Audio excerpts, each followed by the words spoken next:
ஓம் ஸ்ரீ வராகிதாயே போற்றி. என் அன்பு குழந்தையே, இப்போது உன் மனதில் என்ன நடக்க வேண்டும் என நினைத்து கொண்டே இதை கேட்டுக்கொண்டிருக்கிறாயோ, அதை உனக்காக உன் வராகி அம்மா நிச்சயமாய் நடத்தி கொடுப்பேன். இன்று இரவே நீ எதிர்பார்த்த எல்லா காரியங்களும் நல்லபடியாக நடந்து முடிந்து, நாளை விடியலில் நீ எதிர்பார்த்த வெற்றி செய்து உன் செவி வந்து சேரும்படி உனக்கான காரியங்களையெல்லாம் சிறப்பாகவும் உனக்கு சாதகமாகவும் முடித்து கொடுக்கப் போகிறேன் என் செல்லமே. கடினமாக உழைக்கும் பிள்ளைகளுக்கு எப்போதுமே கடவுள் உதவுவார் என கேள்விப்பட்டிருப்பாய்தானே. அந்த கொள்கையில் நீயும் தெளிவாக இரு. நீ கஷ்டப்பட்டு கவலைப்பட்டு கொண்டே உன் வாழ்க்கைக்கான எல்லா பொறுப்புகளையும் கடமைகளையும் சிறப்பாய் செய்து வரும்போது இந்த வராகி அம்மா உனக்காக சற்று உதவி செய்ய மாட்டேனா என்ன? நிச்சயமாய் உனக்கான விஷயங்களை நீ நினைத்தது போலவே உன் எண்ண ஓட்டத்திற்கு ஏற்றாற் போலவே உனக்கு சாதகமாகவும் உனக்கு சுலபமாகவும் சீக்கிரமாகவும் முடித்து கொடுப்பேன். உன்னிடம் இருக்கக்கூடிய சில நல்ல பண்புகளின் காரணமாகவும் நீ என் மீது வைத்திருக்கக்கூடிய பக்தியும் நம்பிக்கையும் சேர்ந்துதான் உனக்கான வாய்ப்பை கொடுக்கும்படி இப்போது என்னை அழைத்து வந்துள்ளது. நான் பலமுறை உனக்கான நல்வாய்ப்புகளை உன் கண்களில் காட்டியிருக்கிறேன். இருந்தாலும் அதை சரியாக புரிந்து கொள்ளாமல் பல நல்ல வாய்ப்புகளை தவறவிட்டு நீயும் இன்னும் கஷ்டப்பட்டு கொண்டே வாழ்ந்து கொண்டிருக்கிறாய்.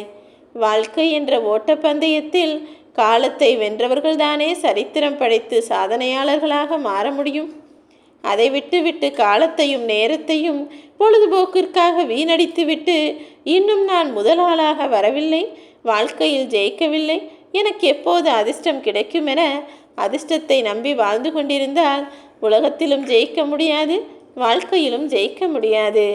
உனக்கான அதிர்ஷ்டத்தை நிச்சயம் உன் வராகி அம்மா வரவழைக்கத்தான் போகிறேன். ஆனால் அதற்கு முன்பாக அதற்குரிய எல்லா தகுதிகளும் திறமைகளும் உழைப்பும் முயற்சியும் கூட உனக்கு வேண்டும் என் செல்லமே. நீ ஒரு அடி எடுத்து வைத்தால்தான் நான் உன்னை நோக்கி 3 அடி எடுத்து வைப்பேன். அதை விட்டு எனக்கு கடவுள் பக்தி இருக்கிறது, எனக்கு நம்பிக்கை இருக்கிறது, எல்லாம் எனக்கு சரியாக நடக்கும் என நீ ஒரே இடத்தில் சோர்ந்து போய் உட்கார்ந்திருந்தால் எல்லாமே தானாக வந்து கிடைத்து விடுமா என்ன? அடிக்கடி தவறு செய்யக்கூடிய அப்பாவியாக நீ இருக்கக்கூடாது. ஒரே தவறை எத்தனை முறை சொல்லியும் கூட திரும்ப திரும்ப செய்பவன் அறிவு அற்றவனாகத்தானே மாறிவிடுவான்.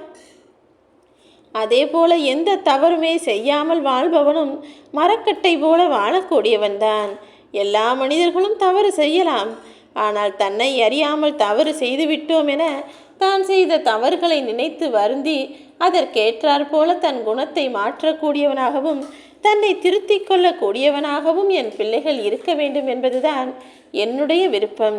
என் அன்பு பிள்ளையானனே, தவறு செய்துவிட்டாய் என நான் உன் மீது கோபமும் வருத்தமும் படுவேன்தான். ஆனால் அதை சரியாய் புரிந்து கொண்டு நான் உனக்காக எடுத்து சொல்லும்போது நீதானே உன்னை மாற்றிக்கொள்ள வேண்டும்.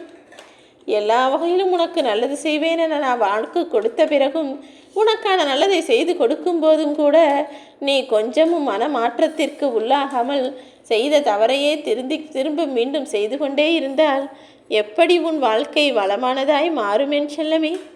உனக்காக ஒரு முறை 2 முறை நான் வாய்ப்பு கொடுப்பேன். உன் தவறை திருத்திக் கொள்கிறாயா என உன்னையும் நான் உற்று நோக்கி பார்த்து கொண்டே இருப்பேன். சரியான வாய்ப்பு கிடைக்கும்போது அத்தனையையும் சரி செய்து கொண்டு மீண்டும் நீ அவதாரம் எடுத்து ஜெயிக்கக்கூடிய ஆளாக மாறிவிட வேண்டும் என் செல்லமே. அதை விட்டு என் வாழ்க்கை இப்படிதான் ஆகிவிட்டது, விதி என் தலையெழுத்தாக இப்படிதான் எழுதி வைத்திருக்கிறது என கஷ்டத்தையே நினைத்து கவலைகளில் மூழ்கி சோர்ந்து போய் முடங்கக்கூடாது என் தங்கமே.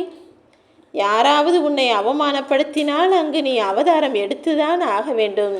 கீழே விழுந்தாலும் சரி அல்லது யாராவது உன்னை வீழ்த்தினாலும் சரி விஸ்வரூபம் எடுக்க யோசிக்காதே என் செல்லமே.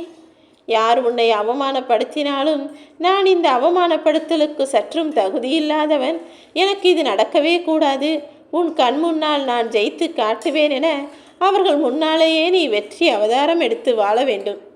இப்போது நான் சொல்வதை தெளிவாக கேட்டு புரிந்து கொள்ளேன் செல்லமே. இதுதான் நான் உனக்கு கொடுக்கக்கூடிய கடைசி வாய்ப்பு. மீண்டும் இப்படி ஒரு கஷ்டத்தையும் இப்படி ஒரு பிரச்சனையையும் உன் வாழ்வில் வரவழைக்க கூடாது என்பதற்காக தான் இந்த ரகசியத்தை சொல்கிறேன். கேட்டு புரிந்து தெளிவாக நடந்து கொள்வாயா? நீ அவமானப்படும் போது அவதாரமிடு. வீழ்கிற போது விஸ்வரூபம் எடு, புண்படுகிற போது புன்னகை செய். வாதாடுவதை விட்டுவிட்டு வாழ்ந்து காட்டிவிடு என் செல்லமே. யாராவது வேண்டுமென்றே உன் மனதை காயப்படுத்தினாலும் சரி, அல்லது உன் மனம் புண்படும்படி பேசினாலும் சரி, அவர்களுக்கு என்ன தெரியும் உன்னை பற்றி என மனதிற்குள் நினைத்து கொண்டு புன்னகை செய்து கொண்டே கடந்து போ. அதே போல வேண்டுமென்றே யாராவது வந்து உன்னை குறை சொன்னாலும் சரி, அல்லது உன் மீதுதான் எல்லா தவறுகளும், நீ செய்தது சரியில்லை என வாதாடினாலும் சரி, அவர்களிடம் பதிலுக்கு வாதாடுவதற்கு பதிலாக நான் அப்படி கிடையாது என்பதை உன் வாழ்க்கையின் மூலமாக நீ வாழ்ந்து காட்ட வேண்டும். அவமானம் எடுக்கும் போதெல்லாம் யாருக்கும் நீ பணிந்து போய்விடக்கூடாது என் செல்லமே. கீழே விழுந்து விட்டோமே, யாராவது வந்து உதவி செய்வார்கள் என யோசிக்காமல் விஸ்வரூபம் எடுத்து அவர்கள் முன்னாலேயே நீ ஜெயித்து காட்ட வேண்டும். புண்படுகிற மனதிற்கு புன்னகையை கொடுத்து கொண்டே மனதிற்குள் ஒரு வைராகியத்தை வரவழைத்து அவர்கள் கண் முன்னால் நீ வாழ்ந்து காட்ட வேண்டும். எனது அன்பு குழந்தையான நீ இப்படிதான் இருக்க வேண்டும் என நான் ஆசைப்படுகிறேன். அதை விட்டுவிட்டு இந்த மனித பிறவியை எடுத்து விட்டோம், கஷ்டப்படுகிறோமோ கவலைப்படுகிறோமோ, இந்த வாழ்க்கையை வாழ்ந்துவிட்டு போகலாம், பிறந்து விட்டோமே என நீ வாழக்கூடாது. ஏனெனில் மீண்டும் ஒரு முறை உனக்கு மனித பிறவி இருக்கிறது என்பது உனக்கு தெரியுமா? இப்படி ஒரு பிறவி இனிமேல் எனக்கு கிடைக்கப் போவதில்லை. இந்த பிறவியை முடிந்த அளவிற்கு நான் சந்தோஷமாய் அனுபவித்து வாழப்போகிறேன் என்ற எண்ணத்தோடு எல்லா விஷயங்களையும் ஏற்றுக்கொண்டு சந்தோஷமாய் வாழ பழகு. நான் உனக்கு துணையாய் இருக்கும்போது வேறென்ன வேண்டும்? உன் மனதில் நீ நினைத்ததையெல்லாம் நிச்சயமாக நடத்தி கொடுப்பேன். மழை பெய்யும் போது எல்லா பறவைகளும் எங்காவது போய் ஓடி ஒளிந்து கொள்ளலாம் என மறைவிடத்தையும் மரநிழலையும் தேடி ஓடும். ஆனால் கழுகு மட்டும் என்ன செய்யும் தெரியுமா? இந்த மேகத்தில் இருந்துதானே மழை நீர் வருகிறது.